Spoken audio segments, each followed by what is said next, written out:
Hi hello friends, welcome to నా cricket. నేను హర్ష.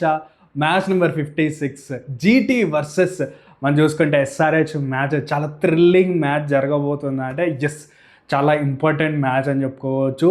ఈ రెండు టీమ్స్తో పాటు అన్ని టీమ్స్ కూడా ఒక టీంకి సపోర్ట్ చేయబోతున్నాయి.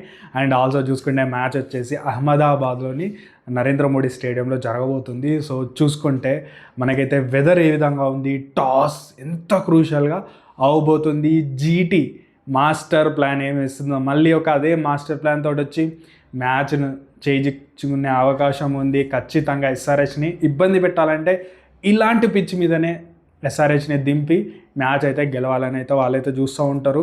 సో జీటీకి కలుగుతున్న ఒక అన్ఫేర్ అడ్వాంటేజ్, జీటీకి అన్ఫేర్ అడ్వాంటేజ్ ఉంది. ఆ అన్ఫేర్ అడ్వాంటేజ్ తోటే వాళ్ళైతే మ్యాచ్లు గెలుస్తున్నారా అహ్మదాబాద్లో అంటే దాని గురించి కూడా మాట్లాడుకుంటూ లాస్ట్లో విజయ అవకాశాల గురించి అయితే మాట్లాడుకుంటాం. అండ్ లాస్ట్ మ్యాచ్కి సంబంధించి చూసుకుంటే ధర్మశాలలో మ్యాచ్ జరిగింది. Punjab Kings versus DC match అనేది జరిగింది. ప్రివ్యూలో మనం చెప్పినట్టు కండిషన్స్ అత్యంత దారుణంగా ఉన్నాయని చెప్పొచ్చు. అంటే కండిషన్స్ ఎవ్వరు కూడా ప్రిడిక్ట్ చేయలేని విధంగా ధర్మశాలలో ఉన్నాయి. నాకు వచ్చే ఒకే ఒక డౌట్ ఏంటంటే క్వాలిఫైయర్ మ్యాచెస్ ఇక్కడనే పెట్టినారు. అంటే క్వాలిఫైయర్ 1, క్వాలిఫైయర్ 2 ధర్మశాల ఇదే పిచ్ మీద జరిగితే అస్సలు ఎప్పుడు ఏం జరిగేది తెలియదు. అంటే సడన్గా ఒక టీం రెచ్చిపోయి ఆడడం ఈ విధంగా జరిగి అసలు మన ఈ టీం గెలుస్తారా అనుకునే సిచ్యువేషన్లో వేరే టీం గెలిచే అవకాశాలు కూడా కనిపించడంతో ఖచ్చితంగా ఫేవరెట్స్ ఎవరు ఉన్నారో ఇప్పుడు టాప్ 3లో ఉన్న టీమ్స్ కాకుండా నేను మళ్ళీ చెప్తున్నాను, ఈ వీడియోని రికార్డ్ చేసి పెట్టుకుంటారా ఏం చేసి పెట్టుకుంటారో చూడండి. నెంబర్ 4 ఉన్న టీం కూడా గెలిచే అవకాశం ఉంది కప్ని. సో అంత దారుణంగా ధర్మశాల వెదర్ కండిషన్స్ ఉన్నాయి. ఎందుకంటే నేను మార్నింగ్ చూసినప్పుడు డ్యూ ఫ్యాక్టర్ ఏమో ఫస్ట్ బ్యాటింగ్ చేస్తున్నప్పుడు వచ్చింది.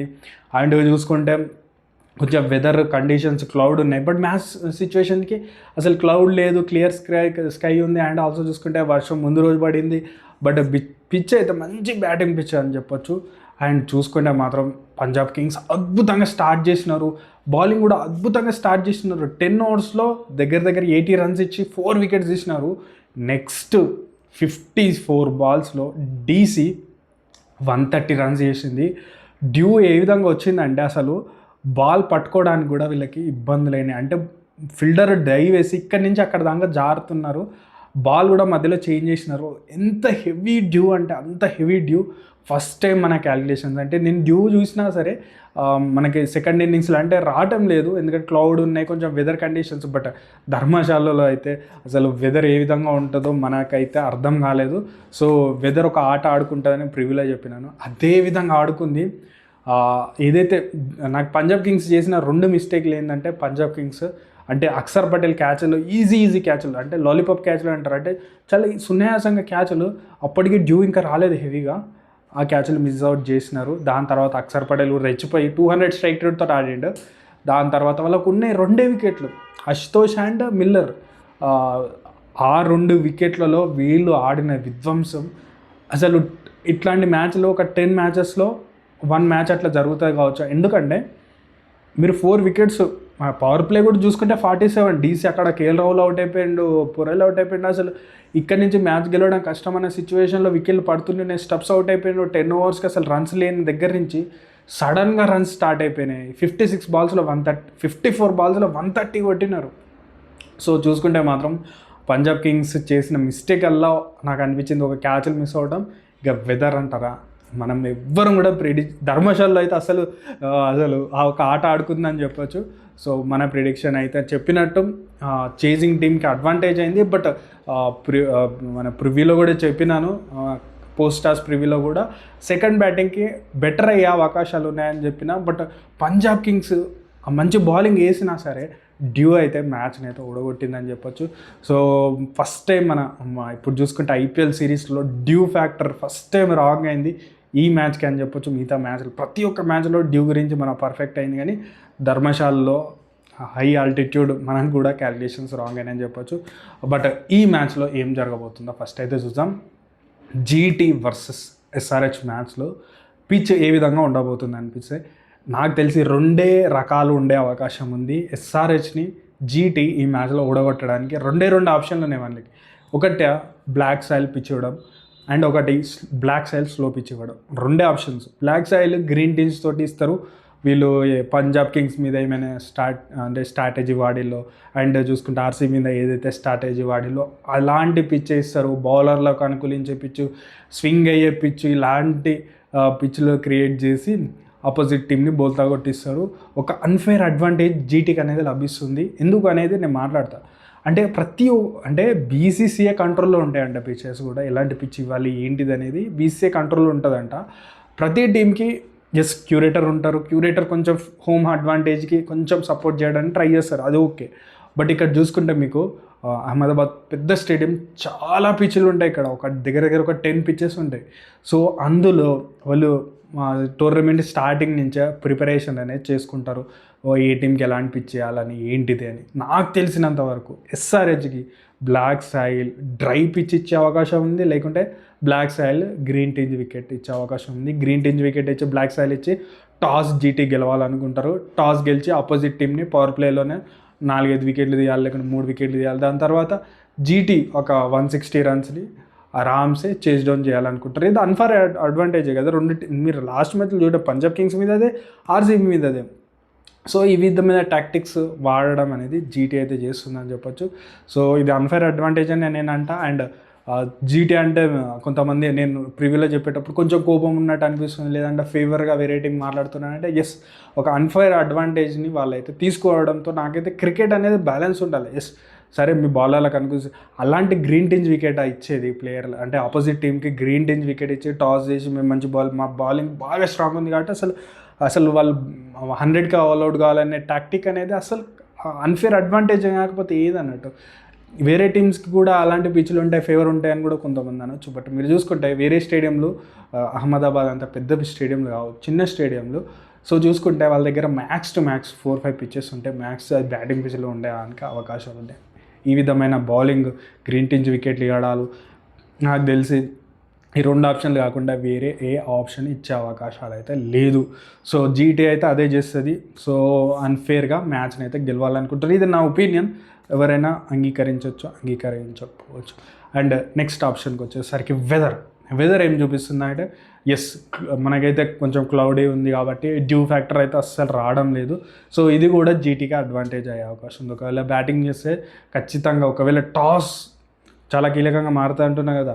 సో చేజింగ్లో 160-150 రన్స్ చేజ్ డౌన్ చేయడం ఈజీ, కానీ బ్లాక్ సెల్ పిచ్ మీద డ్యూ ఫ్యాక్టర్ రానప్పుడు చేజింగ్ చాలా చాలా కష్టంగా అయ్యే అవకాశాలు ఉంటాయి. కాబట్టి ఒకవేళ ఎస్ఆర్హెచ్ టాస్ గెలిచి ఏం చేస్తుంది, వద్దురా బాబు మేము చేజింగ్ చేస్తామని అనుకున్నారా, ఫస్ట్ ఖచ్చితంగా ఆ జీటీ మళ్ళీ అదే 170-180 రన్స్ కొట్టడానికి ట్రై చేస్తుంది. దెన్ బ్లాక్ సెల్ పిచ్ కాబట్టి లో బౌన్స్ ఉంటుంది, ఎస్ఆర్హెచ్ టీంకి ఇబ్బంది పడే అవకాశాలు ఉన్నాయి. ఈ మ్యాచ్లో ఎస్ఆర్హెచ్ బ్యాటర్లు ఇబ్బంది పడే అవకాశాలు 99.9% అయితే ఉంది, అంటిల్ అన్లెస్ ఒక రెడ్ సాయిల్ పిచ్ ఇస్తే తప్ప. రెడ్ సాయిల్ ఇచ్చినారా పర్లేదు, బ్లాక్ సాయిల్ పిచ్ ఇచ్చినారా ఇబ్బంది పడుతుంది. సో ఎస్ఆర్హెచ్కి ఏం చేయాలి, ఎస్ఆర్హెచ్ ఈ మ్యాచ్ గెలవాలంటే ఏం చేయాలి, ఎస్ఆర్హెచ్ ఏం చేయాలంటే, వీళ్ళ దగ్గర మనకు చూడండి 2 టీమ్స్లో డిఫరెన్స్ బౌలింగ్ అన్నట్టు. 2 టీమ్స్ బౌలింగ్ స్ట్రాంగ్ ఉన్నా సరే మనకి చూసుకుంటే జీటీ పవర్ ప్లే బౌలింగ్ మీద ఎక్కువ కాన్సన్ట్రేషన్ చేస్తుంది. మీరు పవర్ ప్లేలోనే మ్యాచ్ని గెలిచేయాలి అనే టాక్టిక్ తోటి వస్తుంది. బట్ ఎస్ఆర్హెచ్కి వచ్చేసరికి మనకు చూసుకుంటే పవర్ ప్లే బౌలింగ్లో కమిన్స్తో పాటు మనకు చూసుకుంటే more of death overs, middle overs మీద ఎస్ఆర్హెచ్ మ్యాచ్ని గెలుస్తుంది. పవర్ ప్లేలో చాలా తక్కువ సందర్భాలలో చూసుకుంటే, అంటే మనకి చూసుకుంటే బౌలింగ్ వీజ్ శివాంగ్ చూసుకున్నా, లేకపోతే షేక్ చూసుకున్నా, అండ్ చూసుకుంటే మనకి ఇషాన్ మలింగ చూసుకునే, వీళ్ళు డెత్లో కంట్రోల్ చేసి ఆ స్లోవర్స్ వేయడం, కట్టర్స్ వేయడం, బ్యాటర్లను 6లు 4లు కొట్టకుండా ఆ రివర్స్ స్వింగ్ని తీసుకొచ్చి ప్లేలోకి మ్యాచ్లు గెలవడం అనేది మనం చూసినాం. బట్ ఈ మ్యాచ్లో అది జరుగుతుందంటే జరిగే అవకాశాలు చాలా తక్కువ ఉన్నాయి. సో డెత్లో కంట్రోల్ చేయడానికి, అంటే మిడిల్ ఓవర్స్ కంట్రోల్ చేయడానికి ఎస్ఆర్హెచ్ చూస్తే పవర్ ప్లేలో డామినేషన్గా చూస్తుంది. కాబట్టి టాస్ చాలా చాలా కీలకంగా మారుతుంది. టాస్ గెలిచి ఏం చేయాలనేది పిచ్ మీద డిపెండ్ అయి ఉంటుంది. గ్రీన్ టింజ్ వికెట్ ఉందా, మళ్ళీ జీటీ బౌలర్స్ రెచ్చిపోయి బౌలింగ్ చేస్తారు. ఇద్దరు సిరాజ్ చేస్తారు అండ్ ఆల్సో రబాడా, ఇద్దరే బౌలింగ్ చేస్తారు. పవర్ ప్లే మొత్తం కూడా ఇద్దరు కూడా, మనం బ్యాటర్లు కూడా బ్లాక్ సాయిల్ పిచ్ మీద మనలో బ్యాటింగ్ చేయడానికి, అంటే బాల్ అంతా మనకి రాదన్నట్టు, బ్యాట్ మీదకి రాదు, అది ఇబ్బంది. రెడ్ సాయిల్ మీద మన వాళ్ళు ఎప్పుడు కూడా అద్భుతంగా ఆడతారు. కాబట్టి ఇలాంటి బ్లాక్ సాయిల్ పిచ్ ఇచ్చి, లో బౌన్స్ పిచ్ ఇచ్చి ఇబ్బంది పెట్టాలనే టాక్టిక్ తోటి జీటీ అయితే వస్తుంది. అండ్ రికార్డ్ వైజ్ చూసుకుంటే రికార్డ్స్ ఏదో ఉన్నాయి, వెరీ వెరీ బ్యాడ్ రికార్డ్స్ ఉన్నాయి. ఎస్ఆర్హెచ్ వర్సెస్ జీటీ లాస్ట్ 3 ఇయర్స్గా చూసుకున్న, అహ్మదాబాద్లో చూసుకున్న ఎస్ఆర్హెచ్ పర్ఫార్మెన్స్ అసలు ప్రతి మ్యాచ్ ఓడిపోయిందని చెప్పొచ్చు. జీటీ మీద హైదరాబాద్లో కూడా ఓడిపోయినారు వీళ్ళు. జీటీ మీద మంచి రికార్డు లేనే లేదు ఎస్ఆర్హెచ్కి.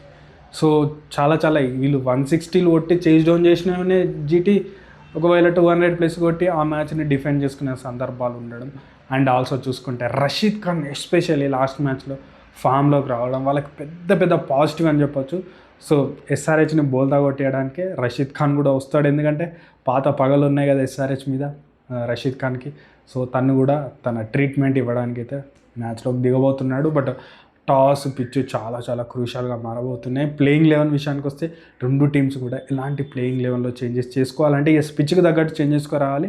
ఒకవేళ మంచి ఫాస్ట్ బౌలింగ్ పిచ్ ఉంటే ప్రఫుల్ హింగేని ప్రిపేర్ చేసే అంటే మనకు తనకి అవకాశాలు ఇచ్చే అవకాశం ఉంది, ప్రిఫర్ చేసే అవకాశం ఉంది. మిగతా బౌలింగ్లో ఒకవేళ స్పిన్ ట్రాక్ ఉంటే శివాంగ్ ఉంటాడు అండ్ ఆల్సో హర్ష దుబే, ఇద్దరు కూడా మంచి బౌలింగ్ వేసే అవకాశం ఉంది. సో ఎస్ఆర్హెచ్కి ఇబ్బందులు అయితే ఉన్నాయని చెప్పొచ్చు. 100కి 200% ఎస్ఆర్హెచ్కి ఇబ్బందులు అయితే ఉన్నాయి. జీటీ విషయానికి వస్తే అదే టాక్టిక్ వాడతారు, టాప్ 3 మీద డిపెండ్ అవుతారు.